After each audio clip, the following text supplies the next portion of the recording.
Hello students, कैसे हैं आप लोग। उम्मीद करता हूँ बढ़िया होंगे और बढ़िया होने भी चाहिए। आज आपका सेकंड क्लास है, क्योंकि इसके पहले वाली क्लास में हमने आपको बता रखा था आपके सब्जेक्ट के बारे में कि आपको सब्जेक्ट में क्या पढ़ना है, कैसे पढ़ना है, किन चीज़ों को पढ़ना है, क्या नहीं पढ़ना है, क्या पढ़ना है, कि आप लोगों ने पहले से पढ़ रखा है कि आप लोगों को और पढ़ने की ज़रूरत है, आपकी क्या कमजोरियाँ हैं उनको कैसे दूर कर सकते हैं। इन सब चीज़ों को मैंने पिछली क्लास में डिस्कस किया था। ठीक है, आज क्या करेंगे हम, जो आपका सिलेबस है ना उस सिलेबस को कवर करना है कि सिलेबस में आपको पढ़ना क्या क्या है।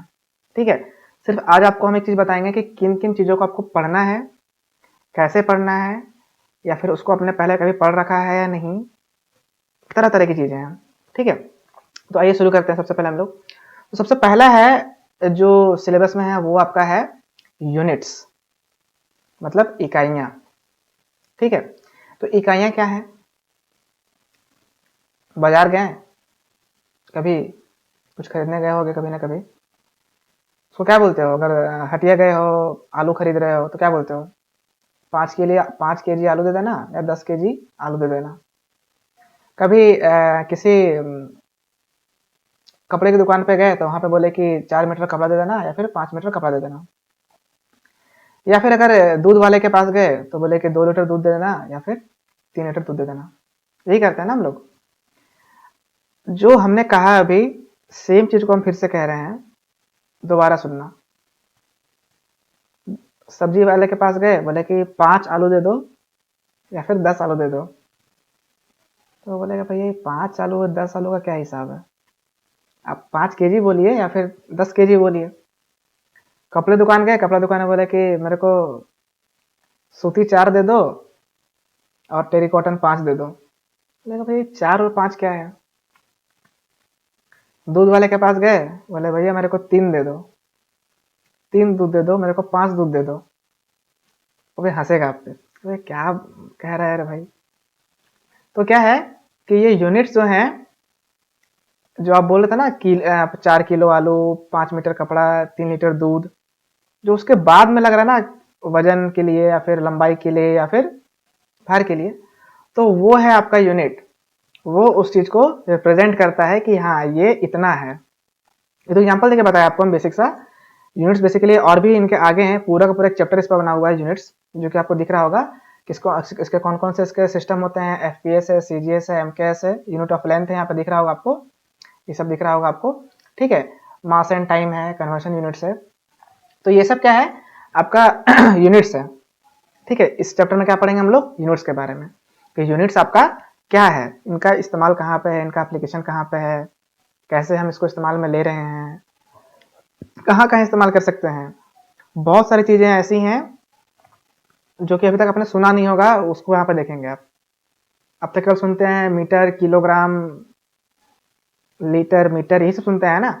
थोड़ी सी एडवांस चीजें आपको इस चैप्टर में सुनने मिलेंगे, तो वो आपकी क्या हो गई, यूनिट्स। ठीक है, अगला जो है वो कौन सा है, फ्रैक्शन। क्या है, फ्रैक्शन, भिन्न, इसको कहते हैं हिंदी में हम लोग भिन्न। 2/5, 3/4, 8/10, ये सब क्या है आपके फ्रैक्शन है। ठीक है, क्या हो गया आपके फ्रैक्शन, 2/3, 4/5। ठीक है, तो फ्रैक्शन का मतलब क्या हो गया, फ्रैक्शन का मतलब ये हो गया कि ऊपर वाले हिस्से में भी कुछ रहेगा और नीचे वाले हिस्से में भी कुछ रहेगा। 2/3 अगर हम कहते हैं, 3/5 अगर हम कहते हैं, 4/6 अगर हम कहते हैं, तो ऊपर में भी कुछ है और बटे के नीचे में भी कुछ है। ऊपर वाले को कहते हैं हम लोग न्यूमिनेटर और नीचे वाले को कहते हैं हम लोग डेनोमिनेटर। ठीक है, तो अब क्या है कि न्यूमिनेटर भी अलग चीज है और डेनोमिनेटर भी अलग चीज है। ठीक है, तो क्या है कि फ्रैक्शन का मतलब ही होता है कि किसी भी संख्या को बाई के फॉर्म में लिख देना, ऊपर कुछ और नीचे कुछ और, तो वो क्या हो गया आपका फ्रैक्शन, इसको कहते हैं हम लोग भिन्न। उसके भी अलग अलग प्रकार हैं, जैसे क्या है कि इसमें आपको पढ़ना क्या क्या क्या पढ़ना होगा, आपको फ्रैक्शन पढ़ना होगा, फ्रैक्शन क्या है, डेसिमल फ्रैक्शन क्या होगा वो पढ़ना होगा, एलसीएम इससे पहले आपने पढ़ रखा है, multiplication and division of fraction भी सिंपल सा होगा, फ्रैक्शन का डिवीजन होगा, मल्टीप्लीकेशन होगा, एडिशन होगा, सब्सट्रैक्शन होगा, ये सब चीजें रहेंगी। कन्वर्शन रहेगा उसका, डेसिमल से फ्रैक्शन में करना है, मतलब क्या, फ्रैक्शन से डेसिमल में कर देना है, मतलब 2/5 से 5/2 से 2.5 और 2.5 से 5/2, इसको बोलते हैं conversion from fraction to decimal. Fraction मतलब हो गया अगर 5/2 तो फ्रैक्शन से डेसिमल में जाना है, तो 5/2 मतलब 2.5 डेसिमल में आ गए, और वाइस वर्सा मतलब वाइस वर्सा का मतलब क्या हो गया, डेसिमल से फ्रैक्शन। तो 2. अगर 5 आता है तो 2.5 इक्वल टू 5/2, तो ये हो गया आपका कन्वर्शन। ठीक है, फिर क्या है कि एलसीएम सब जो आपने पहले पढ़ रखा है उनको फिर से हम एक बार रिवीजन करवाएंगे आपको कि एलसीएम क्या होता है, एचसीएफ क्या होता है, किस प्रकार से एलसीएम निकालते हैं, किस प्रकार से हम लोग एचसीएफ निकालते हैं। ठीक है, उनका मल्टीप्लिकेशन कैसे करते हैं, तो सिंपल चीजें हैं कि एलसीएम एचसीएफ तो आपने पहले पढ़ रखा है। ठीक है, मल्टीप्लिकेशन एंड डिवीजन किस प्रकार से करवाएंगे हम लोग, एलसीएम और इसका फ्रैक्शन का मल्टीप्लिकेशन कैसे करना है। कन्वर्शन हम लोग बता देंगे आपको, कन्वर्शन कैसे होगा इसमें, फ्रैक्शन से डेसिमल में, डेसिमल से फ्रैक्शन में। ठीक है, और कुछ सिंपल प्रॉब्लम्स रहेंगे जो कि आप साइंटिफिक कैलकुलेटर भी इस्तेमाल कर सकते हैं। साइंटिफिक कैलकुलेटर कैसा होता है आपको अगर हम दिखाना चाहें तो यहाँ पे हमारे पास एक है अवेलेबल, ये हमारा साइंटिफिक कैलकुलेटर है। हम अपने एजुकेशन पीरियड में इसको इस्तेमाल किया करते थे। देखिए ये इस प्रकार से होता है आपका साइंटिफिक कैलकुलेटर, देख रहे हैं, बड़ा सा होता है, काफ़ी मतलब फीचर्स इसमें दिए रहते हैं। आपको दिखा दो थोड़ा सा नज़दीक ला करके हम, तो आपको समझ में आएगा कि कैसा होता है साइंटिफिक कैलकुलेटर। अलग अलग वैल्यूज रहती हैं, रूट्स कॉम्प्लिकेटेड जितनी भी आपके वैल्यूज हैं, कैलकुलेशन काफ़ी कॉम्प्लिकेटेड है, तो उन सबको क्या करता है आसानी से आप सॉल्व कर सकते हैं। ये अलाउ रहता है एग्जाम वगैरह में, इंजीनियरिंग एग्जाम्स वगैरह में आपको भी भी, लेकिन हाँ इसका इस्तेमाल आपको भी सीखना है क्योंकि यहाँ पे लिखा हुआ है ना simple problems using scientific calculator, इसका इस्तेमाल करके आपको किस प्रकार से आपको कैलकुलेशन करना है। क्योंकि कुछ कैलकुलेशंस इतनी पेचीदी रहती हैं कि वहाँ पे आपको कैलकुलेटर का इस्तेमाल करना ही पड़ता है। ठीक है, तो ये हो गया आपके क्या हो गए साइंटिफिक कैलकुलेटर के इस्तेमाल से, तो ये हो गया आपके फ्रैक्शन। अब आगे बढ़ते हैं हम लोग स्क्वायर रूट। स्क्वायर रूट अगर आपको याद होगा तो आपने पढ़ा होगा क्लास 8 में। ठीक है, क्लास 8 में आपने अगर ढंग से पढ़ाई की है तो स्टार्टिंग के चैप्टर 2 या चैप्टर 3 में ही रहता है आपका स्क्वायर रूट और क्यूब रूट। ठीक है, तो जो स्क्वायर रूट क्या होता है उसको हम लोग कहते हैं हम लोग वर्ग मूल, square and square root. Square मतलब हो गया उसका वर्ग और स्क्वायर रूट मतलब हो गया उसका वर्ग मूल। ठीक है, तो यहाँ पे क्या हो जाएगा, स्क्वायर एंड स्क्वायर रूट मतलब वर्ग निकालना है और उसका वर्गमूल निकालना है। Method of finding out square roots, वर्ग तो निकालना आसान होता है, किसी चीज को 2 बार मल्टीप्लाई कर देंगे तो आपका वर्ग हो जाएगा। सपोज अगर हम 5 का वर्ग निकाल रहे हैं तो 5 इंटू 5 25, 9 का निकाल रहे हैं तो 9 इंटू 9 81, 100 का सॉरी कोई भी संख्या ले लेता है, 25 का निकाल रहे हैं तो 25 इंटू 25 625, तो ये तो हो गया आपके वर्ग।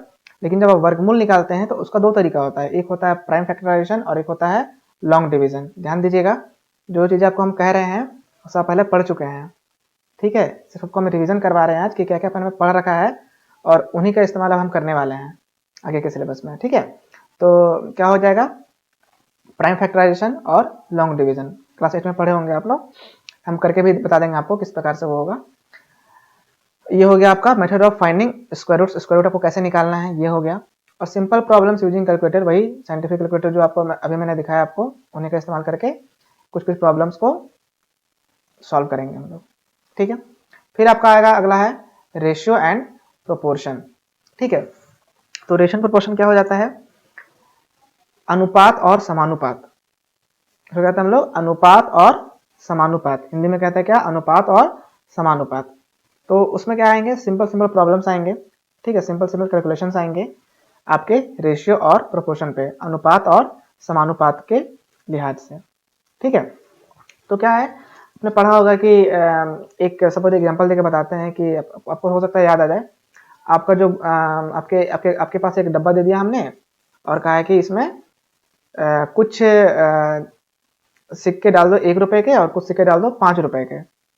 तो वो जो 1 रुपए के सिक्के का आपने 20 डाले और 5 रुपए के सिक्के आपने 30 डाले, 1 रुपए के 20 और 5 रुपए के 30, तो अगर आपसे हम पूछ दें कि 1 रुपए के सिक्के और 5 रुपए के सिक्के का अनुपात कितना है, तो 20/30 मतलब 2/3। तो क्या हो गया कि ये जो अनुपात है वो क्या करेगा, किसी दो चीजों को संबंध बनाएगा, किसी दो चीजों के बारे में संबंध को बताएगा। जैसे कि बता देगा ना यहाँ पे, जैसे अगर हम बोल दिए आपको एक झोला दे दिए, उस झोला में दे दिए आपको हम 4 किलो आलू और 8 किलो प्याज। ठीक है, 4 किलो आलू और 8 किलो प्याज, तो यहाँ पे अगर पूछ दे कि आपका जो आलू और प्याज है उसका अनुपात क्या है, तो क्या करेंगे 4/8, 4 किलो आलू, आलू ऊपर 4 किलो और प्याज 8 किलो नीचे, तो 4/8 कितना हो जाएगा 1/2। कहने का मतलब क्या हो गया कि जो आलू है, ठीक है, वो क्या प्याज का आधा है, या फिर हम ये कह सकते हैं कि जो प्याज है वो आलू का 2 गुना है। तो क्या कर रहा है, ये एक प्रकार से संबंध को बता रहा है। ठीक है, तो ये आपका क्या हो गया, रेशियो, अनुपात। ठीक है, तो सिंपल सा एक रिकैप दे दिया था आपको हम, तो उसमें क्या है कि कुछ कुछ कैलकुलेशंस रहेंगे सिंपल सिंपल बिल्कुल से, उन्हें सबको पढ़ना रहेगा। ठीक है, आगे बढ़ेंगे हम लोग परसेंटेज पे। परसेंटेज में क्या है, कभी मॉल, शॉपिंग मॉल वगैरह गए होंगे, या फिर कह सकते हैं आपको हम किसी दुकान गए, बनिए की दुकान पे, या फिर कहीं होटल रेस्टोरेंट गए होंगे, तो वहाँ पे बोलता है कि हाँ आपके खाने पे 50% ऑफ है, आपके बिल पे 20% ऑफ है, आपके खरीदारी पे 50% ऑफ है। बहुत तरह की आपके वैल्यूज दी जाती हैं लुभाने के लिए ग्राहकों को। तो वो जो परसेंटेज होता है ना, उसी के बारे में पढ़ना है। सपोज कोई कपड़ा है, कोई आपके शर्ट वगैरह है, 500 रुपये का शर्ट है, और उस पर कह दिया हमने कि 50% ऑफ है, मतलब 500 का शर्ट का आधा 50% ऑफ, मतलब 500 का 50%, तो 500 गुने 50/100, उसको 100 करें तो आ जाएगा आपका 250। तो मतलब क्या क्या है कि वो जो कपड़ा है, वो जो शर्ट है, वो 500 रुपये का नाव करके वो मिलेगा आपको 250 रुपये में। कब, जब 50% ऑफ है तब। तो ये सब इसका एप्लीकेशन है, इसका इस्तेमाल है परसेंटेज का।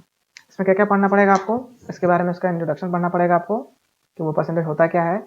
कुछ सिंपल कैलकुलेशन दी रहेंगी, 40% ऑफ 20, 30% ऑफ 70, इस तरह से कुछ कुछ सिंपल सा कैलकुलेशन रहेगा जो आपने पढ़ा कर रखा है, वो चीज़ें रहेंगी।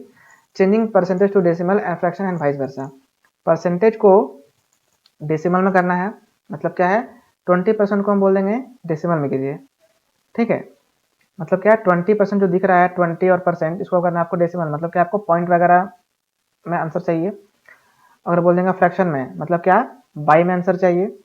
इसे अगर लिखते हैं ना 20%, तो 20% का मतलब हो गया कि वो परसेंटेज में वैल्यू दे रही कितनी 20। अगर हम बात करते हैं डेसिमल में, तो क्या हो जाएगा 20/100, तो 0 0 कट जाएगा, मतलब 0.2 आ जाएगा डेसिमल में। अगर हम फ्रैक्शन में बात कर देंगे तो 20/100 दैट इज 1/5। तो फ्रैक्शन में वो अलग वैल्यू देगी, डेसिमल में वो अलग वैल्यू देगी। तो इस प्रकार से क्या है कि इनका कुछ कुछ कैलकुलेशन हमको पढ़ना रहेगा। ठीक है, तो ये आपके हो गए परसेंटेज को लेकर के। अब क्या है कि जो आपका फर्स्ट सेमेस्टर है, एक्चुअली क्या है कि फर्स्ट ईयर के अंदर 2 सेमेस्टर आते हैं, फर्स्ट सेमेस्टर और सेकंड सेमेस्टर। ठीक है, जिसमें अब तो आपका सेमेस्टर सिस्टम खत्म हो चुका है, लेकिन जो आपका सिलेबस है वो अभी भी वही का वही है। फर्स्ट सेमेस्टर में जितनी चीज़ें अवेलेबल थी वही अभी भी अवेलेबल है। तो अगर हम बात करते हैं फर्स्ट सेमेस्टर की, तो फर्स्ट सेमेस्टर में इतने पार्ट जो हैं आपके, आपका क्या बोलते हैं, ये परसेंटेज हो गया, रेशियो प्रोपोर्शन हो गया, स्क्वायर रूट हो गया, ठीक है, फ्रैक्शंस हो गए, यूनिट्स हो गए, तो ये सब क्या है, मैथमेटिक्स के पार्ट हैं, मतलब कैलकुलेशन के पार्ट हैं। ठीक है, ये सब कितने हो गए आपके, ये सब हो गए आपके कैलकुलेशन के पार्ट्स। आपका जो सब्जेक्ट है पता है क्या है वो, वर्कशॉप कैलकुलेशन एंड साइंस। तो वर्कशॉप का कैलकुलेशन, जो वर्कशॉप में जितने लोग कैलकुलेशन करेंगे, कटिंग कर रहे हैं लोहे को, तार कटिंग कर रहे हैं, या फिर जितने भी आपके कैलकुलेशन के हिस्से हैं, सिर्फ वो सीखेंगे आप यहाँ पे कि कैलकुलेशन मतलब गणना करनी कैसे है। ठीक है, ये प्योर मैथ्स नहीं है, सिंपल में कह सकते हैं कि गणना कैलकुलेशन, लेकिन हाँ इतना जरूर याद रखेंगे आप कि क्लास 8, 9 और 10th का मैथ का हिसाब यहाँ पे लगने वाला है। मतलब क्या है, कैलकुलेशन आपको करना है और इन्हीं के मदद से करना है। जो अभी आप स्क्रीन पर देख पा रहे होंगे ना, यूनिट्स है, फ्रैक्शन है, जो अभी आप दिख रहा है आपको स्क्रीन पर दिख रहा होगा, यूनिट्स है, फ्रैक्शंस है, स्क्वायर रूट है, रेशियो प्रोपोर्शन है और परसेंटेज है। तो इन्हीं का इस्तेमाल क्या करना है कि कैलकुलेशन में होगा। ठीक है, अब जो आगे बढ़ेंगे उसमें इस्तेमाल क्या होने वाला है आपका, साइंस। ठीक है, जो पहले पढ़े थे आप क्लास 10th या 8, 9 या 10th में, कुछ मैथमेटिकल पार्ट भी थे और कुछ साइंस के पार्ट्स भी थे। तो साइंस के पार्ट्स भी का भी कुछ यहाँ पे जिक्र है यहाँ पे हमारे सब्जेक्ट में। ठीक है, तो क्या है कि कुछ हम लोग साइंस पे भी फोकस करेंगे। एक्चुअली क्या है कि जो अभी हम अगली क्लासेस से जो आपका क्लास लेना चालू करेंगे ना, वो शुरू करेंगे आपके हम साइंस वाले पोर्शन से। कारण जब आपकी क्लासेस ऑफलाइन चालू होंगी, जब आपकी क्लासेस आपके कॉलेज में जब आपका अलाउ कर देंगे सरकार, जब आप लोग कॉलेज आना चालू कर देंगे, उस समय हम जो आपका कैलकुलेशन वाला पार्ट है इसको शुरू करेंगे। क्यों? क्योंकि ये जो ऐसा पार्ट है ना कैलकुलेशन का कि हमको बताना ही पड़ेगा ब्लैक बोर्ड पे या फिर कॉपी पे कि हाँ ये ऐसे ऐसा हो रहा है, ये ऐसे ऐसा हो रहा है। अदरवाइज आपको यहाँ पे समझ में नहीं आने वाला है। लेकिन जो चीज़ें थ्योरी वाली चीज़ें हैं जो कि आपको हम बोल के समझा सकते हैं, जो कि आपका साइंस वाला पोर्शन में आएगा, ठीक है, वो हम कंटिन्यू कर देंगे अगले क्लास से। ठीक है, साइंस में भी बहुत सारी चीज़ें हैं जैसे को आपको दिखाने वाले हैं अभी आपको हम। देखिए साइंस में क्या क्या है। मटेरियल साइंस दिख रहा होगा आपको यहाँ पे, material science, mass weight and density, speed and velocity, work power and energy. ठीक है, तो ये जो आप देख रहे हैं, जो चार चीज़ें देख रहे हैं ना आप, मटेरियल साइंस हो गए, मास वेट एंड डेंसिटी हो गया, स्पीड एंड वेलोसिटी हो गया, वर्क पावर एंड एनर्जी हो गया। ठीक है, तो ये सब क्या है आपका साइंस का पोर्शन है। ठीक है, ये सब क्या है आपका साइंस का पोर्शन है, ये सब चीज़ें आपको साइंस में पढ़नी है। लेकिन क्या है कि कुछ चीज़ें थ्योरेटिकल में ऐसी हैं जिसको कि क्या करना है आपको, जो कि फर्स्ट ईयर के अंदर ही आती है, उसको आपको पहले ही पढ़ लेना है। ठीक है, हो सकता है कि हम आपको इसकी पीडीएफ भेज दें पहले। ठीक है, जब आपको हम इसकी पीडीएफ भेजेंगे तो इनकी पीडीएफ को आप पढ़ेंगे। इमेजेस वगैरह डाली गई हैं अच्छी तरीके से और बिल्कुल अच्छे तरीके से मैंने उसको बना रखा है। ठीक है तो क्या करेंगे आप उनको पहले देखेंगे ध्यान से, अपनी जो आपकी नोट्स कॉपी है उसमें उतार लेंगे। ठीक है, जब आप इन जितने भी नोट्स मैंने लिखवाए हैं आपके मास एंड डेंसिटी की, मतलब कि अगर मतलब आने वाली क्लास से अगली क्लास से क्या करेंगे हम इसके पीडीएफ भेजना आपको चालू करेंगे। उन पीडीएफ को क्या करना है आपको अपने नोट्स कॉपी में उतारना है। उनको नोट्स कॉपी में उतारिए। जब आपका उतारने का काम खत्म होता है फिर क्या करेंगे आपको हम समझाने का काम चालू करेंगे इसमें से। लेकिन क्या है कि पहले से आपके पास वो नोट्स अवेलेबल होने चाहिए। ठीक है, वो काफ़ी इजी सा नोट्स है, आसान सा नोट्स है, वो आपको हम भेजते चले जाएंगे। आप पढ़ेंगे भी तो बिल्कुल आसान से शब्दों में मैंने उसे बनाया है, काफ़ी आसान है, देखते साथ आपको समझ में आ जाएगा। तो ये आपके हो गए साइंस के पोर्शन। ठीक है, इसके बाद क्या है कि ये तो आपका होगा फर्स्ट सेमेस्टर का। एक्चुअली क्या है कि सेमेस्टर सिस्टम अब खत्म हो चुका है, अब ईयर सिस्टम चल रहा है। ठीक है, तो कुछ और पार्ट्स हैं जो कि आपके आएंगे फर्स्ट ईयर में। जैसे क्या है आपको हम दिखा दें एक बार, ये तो आपका फर्स्ट सेमेस्टर का था।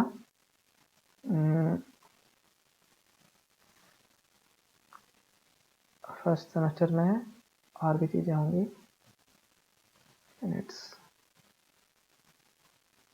ये पूरा का पूरा दे रखा है यहाँ पे। ठीक है, तो यहाँ पे तो इतना हमको नहीं पढ़ना है। सिलेबस जो बेसिक है फर्स्ट सेमेस्टर का वो यहाँ पे आपको मैंने दिखा दिया। ठीक है, तो अगली क्लास से क्या करेंगे हम आपको इन सब चीज़ों के बारे में, मटेरियल साइंस हो गया, फिर मास वेट एंड डेंसिटी हो गया, इन पर क्या करेंगे हम आपको एक पीडीएफ रहेगा, नोट्स टाइप से रहेगा, उसको आपको हम भेजा करेंगे। ठीक है, उन नोट्स को देखिएगा, समझिएगा, पढ़िएगा। उसमें जो हमने इमेजेस डाले हैं काफ़ी बेहतरीन तरीके से मैंने उसे बनाया है, कोई डाउनलोडेड नहीं है, कोई कॉपी किया हुआ किसी का नहीं है, खुद का बनाया हुआ है, ताकि आपको समझ में आए। पढ़ेंगे तो आपको समझ में आएगा। करना क्या होगा अल्टीमेटली आपको उसको कॉपी में उतारना पड़ेगा। उसको कॉपी में उतार लेंगे, सारा का सारा जब उतारने का काम खत्म हो जाएगा फिर क्या करेंगे उसको हम समझाने का काम चालू करेंगे। ठीक है, तो उम्मीद करते हैं कि जो सिलेबस मैंने आज आपको बताया है फर्स्ट सेमेस्टर का, यही सिलेबस आपका था फर्स्ट सेमेस्टर का। ठीक है, अगले क्लास में हम लोग क्या करेंगे ना, इसको डिस्कस कर देंगे सेकेंड सेमेस्टर का भी। जब हम सेकेंड सेमेस्टर को भी डिस्कस कर देंगे तो फर्स्ट ईयर आपका हो जाएगा कंप्लीट। फर्स्ट ईयर का जितना भी कैलकुलेशन है, जितना भी साइंस है वो बता दिए हमने आज। सेकेंड सेमेस्टर का क्या करेंगे हम लोग अगली क्लास में, उसका जितना भी कैलकुलेशन है और जितना भी उसका साइंस है वो हम लोग डिस्कस कर लेंगे हम लोग अगली क्लास में। ठीक है, तो ये जो जितना भी मैंने डिस्कस किया सिलेबस, ये किसकी सिलेबस है फर्स्ट सेमेस्टर की, और अगली क्लास में हम लोग डिस्कस कर देंगे सेकेंड सेमेस्टर की। तो जब आपको फर्स्ट सेमेस्टर का सिलेबस मालूम चल जाएगा और सेकेंड सेमेस्टर का सिलेबस मालूम चल जाएगा तो आपको समझ में आ जाएगा कि हमको फर्स्ट ईयर में मतलब इस साल हमको क्या क्या पढ़ना है और कैसे पढ़ना है। ठीक है, तो जब आपको हम टॉपिक भेजना चालू करेंगे उसको देखिएगा, और यूट्यूब पे हमारा जो ऑफिशियल पेज है उसको जरूर आप लोग लाइक कर लीजिएगा। जितने भी नोटिफिकेशन जाएंगे, जितने भी वीडियोज़ अपलोड होंगे वहाँ पे ही अपलोड होंगे। यूट्यूब का पेज भी है और फेसबुक का भी पेज है। ठीक है, तो उम्मीद करते हैं कि आप लोग को एक जो सिलेबस है, जो बेसिक चीज़ें हैं वो समझ में आई होंगी कि हाँ क्या क्या चीज़ें हमको पढ़नी है और कैसे कैसे पढ़नी है। और बिल्कुल आसान है, अभी भी हम कहेंगे कि बिल्कुल ध्यान से देखिएगा कि क्या क्या चीज़ें पढ़नी है, किस प्रकार से पढ़नी है। कोई हार्ड नहीं है, बिल्कुल आसान सा है। ठीक है। साइंस का कुछ जो आपका है उसको हम डिस्कस कर देते हैं। मटेरियल साइंस जो आपका था वो क्या था, पदार्थ के बारे में पढ़ना है आपको कि अलग अलग तरह के पदार्थ कौन कौन से हैं, सोना, चांदी, पीतल, लोहा, जितने भी हैं इनके बारे में पढ़ेंगे हम कि इनका लक्षण क्या है, इनका गुण क्या है, इनके व्यवहार क्या है। ये सब हो गया आपके मटेरियल साइंस में आ जाएंगे। ठीक है। फिर आपका आ जाएगा आपका, यहाँ पे दिख भी रहा होगा आपको, इनके मैकेनिकल हो गए, फिर इसके इनकी प्रॉपर्टीज हो गई। ठीक है, मतलब इनके लक्षण गुण कह सकते हैं, कौन कौन सी चीज़ें हैं। फेरस नॉन फेरस को पढ़ना है, मतलब लोहे वाले धातु और बिना लोहे वाले धातु, कास्ट आयरन है, आयरन है, राउट आयरन है, स्टील है, इनके बारे में क्या करना है हमको, पढ़ना है। किसमें पढ़ना है हमको, मटेरियल साइंस में। इसको हिंदी में कहते हैं हम लोग पदार्थ विज्ञान। ठीक है। अगला आपका होगा मास वेट एंड डेंसिटी, मतलब क्या हो गया कि भार, वजन, घनत्व। ठीक है। तो इसमें क्या होगा कि इसमें क्या क्या पढ़ना होगा हमको कि मास क्या है, उनकी यूनिट्स क्या क्या हैं, उनके डिफरेंस क्या क्या हैं, मतलब क्या है कि वजन क्या है, यूनिट ऑफ मास क्या है, difference between mass and weight, mass और वेट में अंतर क्या है, मास क्या है, वेट क्या है, दोनों के बीच में अंतर क्या है। ठीक है। बहुत लोगों को पता भी होगा कि मास और वेट में अंतर क्या होता है, स्पेसिफिक ग्रेविटी ऑफ मेटल्स क्या है। ठीक है। तो इसे पढ़ेंगे हम लोग मास, वेट एंड डेंसिटी में। फिर आपको आएगा स्पीड एंड वेलोसिटी, इसको आपने पढ़ रखा है पहले क्लास 8 या 9 में। तो क्या है कि इसमें पढ़ेंगे हम लोग रेस्ट एंड मोशन, मतलब क्या है, स्थिर और गति, चीज़ें कब स्थिर हैं, कब चीज़ें गति में हैं, ये सब हो गए। स्पीड क्या होती है, वेलोसिटी क्या होती है, दोनों में अंतर क्या होता है स्पीड वेलोसिटी में, एक्सेलरेशन क्या होती हैं, रिटार्डेशन क्या होती हैं। एक्सेलरेशन मतलब गाड़ी का एक्सेलरेशन देते हैं वो एक्सेलरेशन, और जो ब्रेक देते हैं वो होता है रिटार्डेशन। ठीक है। इक्वेशन ऑफ मोशंस, अलग अलग मोशन जो आपके हैं पढ़े भी होंगे, S equal to U T plus half A T square, V equal to U plus A T, V square minus U square equal to 2a, ये सब जो इक्वेशन है इनके बारे में पढ़ना है। और इनसे कुछ रिलेटेड प्रॉब्लम्स जो है मैथमेटिकल प्रॉब्लम्स, उनको पढ़ेंगे। और आपका आखिर में आएगा work, power and energy. Work क्या है, कार्य किसको कहते हैं हम लोग, वो है, उसकी यूनिट्स क्या हैं वो पढ़ेंगे हम लोग। पावर क्या होती है, ऊर्जा क्या होती है वो पढ़ेंगे हम लोग। ऊर्जा के जो आपकी यूनिट्स है वो कौन सी होती हैं। हॉर्स पावर किसे कहते हैं, इंजन का जो इंजन वगैरह लगे रहती है उसमें हॉर्स पावर होती है। हॉर्स पावर किसे कहते हैं हम लोग, मैकेनिकल एफिशिएंसी, मतलब उसकी दक्षता कितनी होती है। ठीक है। ऊर्जा क्या है, इसका इस्तेमाल कहाँ पे है, कितनी प्रकार की ऊर्जा है, पोटेंशियल है, काइनेटिक है, उनके उदाहरण कौन कौन से हैं। Examples of potential and kinetic energy, मतलब क्या है कि पोटेंशियल एनर्जी और काइनेटिक एनर्जी के एग्जाम्पल कौन कौन से हैं। तो ये सब क्या है कि बिल्कुल बेसिक बेसिक चीज़ें हैं जो कि आपने पहले पढ़ रखा है। ठीक है। तो इसमें कोई भी परेशानी की बात नहीं है, आसानी से अगर आप चाहेंगे तो ये आपका हो सकता है। और काफ़ी इंटरेस्टिंग है, अगर डिपेंड करता है कि सिलेबस को आप किस तरीके से कैरी आउट कर रहे हैं। अगर सिलेबस को अच्छे तरीके से कैरी आउट कर रहे हैं तो बिल्कुल आसान है, बिल्कुल आसानी से सॉल्व आप कर सकते हैं सब कुछ आसानी से बिल्कुल। लेकिन हाँ, आपको ध्यान देना पड़ेगा कि सिलेबस को अगर आप हल्के में ले रहे हैं कि हमने, एक मिनट, अगर सिलेबस को आपने हल्के में ले रखा है कि हाँ पहले हमने सिलेबस को पढ़ रखा है, छोड़ो पढ़ने की क्या ज़रूरत है, तो फिर से बता दें आपको, चीज़ें वही हैं, बशर्ते उनका रूप थोड़ा सा एडवांस हो चुका है। ठीक है। चीज़ें वही हैं जो हमने पहले पढ़ रखा है, लेकिन उनका जो रूप है थोड़ा सा एडवांस हो चुका है। ठीक है। जब उनका रूप थोड़ा सा एडवांस हो चुका है तो क्या करना है आपको, थोड़ी तो मेहनत करनी पड़ेगी, थोड़ा ध्यान देना पड़ेगा। और बाकी सिर्फ हम पर छोड़िए, पिछले क्लास में भी मैंने आपको बताया था कि सिर्फ आपको रुचि लेना है, बाकी के लिए तो हम यहाँ बैठे हैं। ठीक है। तो इन चीज़ों में रुचि लीजिए, समझिए। और जो अगले क्लास में हम सेकेंड सेमेस्टर का जो सिलेबस डिस्कस करेंगे उसको देखिएगा ध्यान से, क्योंकि जो ये तो आपका हो गया फर्स्ट सेमेस्टर का, फिर आपका होगा अगले क्लास में सेकेंड सेमेस्टर का। जब दोनों क्लास के आपके जो दोनों सेमेस्टर के आपके सिलेबस डिस्कस हो जाएंगे, फिर आपका जो समझाने वाला काम है, जो आपका टॉपिक्स को लेकर के हम जो वीडियोस मैंने बना रखा है पहले से, वो आपको देंगे, उनको देखिएगा, समझ में आएगा और बिल्कुल आसान लगेगा। ठीक है। तो चलिए, आज आपका फर्स्ट सेमेस्टर का सिलेबस जो था वो हमें आपको डिस्कस कर दिया है, क्या क्या चीज़ें थी, units, fractions, square root, ratio and proportion और परसेंटेज आप क्या थी किसमें, कैलकुलेशन में। और material science, mass weight and density, speed and velocity, work, power, energy, ये थी आपकी साइंस में। तो ये आपके हो गए साइंस के पार्ट और ये आपके हो गए कैलकुलेशन के पार्ट। ठीक है। तो चीज़ों को समझिए, थोड़ा सा उसमें इंटरेस्ट लीजिए और उम्मीद करते हैं कि आपका जो ट्रेड थ्योरी चल रहा होगा वो काफ़ी अच्छे तरीके से चल रहा होगा, चीज़ें आपको समझ में भी आ रही होंगी। जूम पे हो या यूट्यूब पे हो, कहीं पे भी हो, उसको समझ लेना है किसी तरीके से। और अगर लगता है कि आपको जूम पे समझ में नहीं आ रहा हो या फिर किसी को यूट्यूब पे समझ में नहीं आ रहा हो, यूट्यूब का सहारा हम लोग इसलिए लेते हैं ना, क्योंकि यूट्यूब में क्या है कि चीज़ें आपकी जगह सेव हो गई। अगर आपकी क्लास किसी का छूट जाती है तो उसको आप रात के 12 बजे भी खोल के देखेंगे तो कोई दिक्कत नहीं है, आपको वहाँ पे वो दिख जाएंगी। एक बार में समझ में नहीं आ रहा, दोबारा देखेंगे तो फिर भी आपको देख के समझ में आएगा हाँ ये चीज़ है। इसलिए क्या है कि हम लोग जो हमारा सब्जेक्ट है इसको हम यूट्यूब पे कैरी आउट करते हैं, ठीक है। बाकी अगर कोई दिक्कत होती है आपको यूट्यूब पे समझने पे तो हमें आप फ़ोन कर सकते हैं। जो भी हमारा डिटेल नंबर है वो हमारे डिस्क्रिप्शन में दिया हुआ रहेगा कि सर हमें ये दिक्कत है, ये समझ में नहीं आ रहा, जो भी है। तो उम्मीद करते हैं कि जो आपका फर्स्ट सेमेस्टर का जो सिलेबस है वो आपको समझ में आया होगा, क्या क्या पढ़ना है, क्या क्या आपने पहले पढ़ रखा है और क्या क्या अब आपको पढ़ना है, ठीक है। तो आज के लिए इतना ही, मिलते हैं फिर हम लोग अगली क्लास में। धन्यवाद।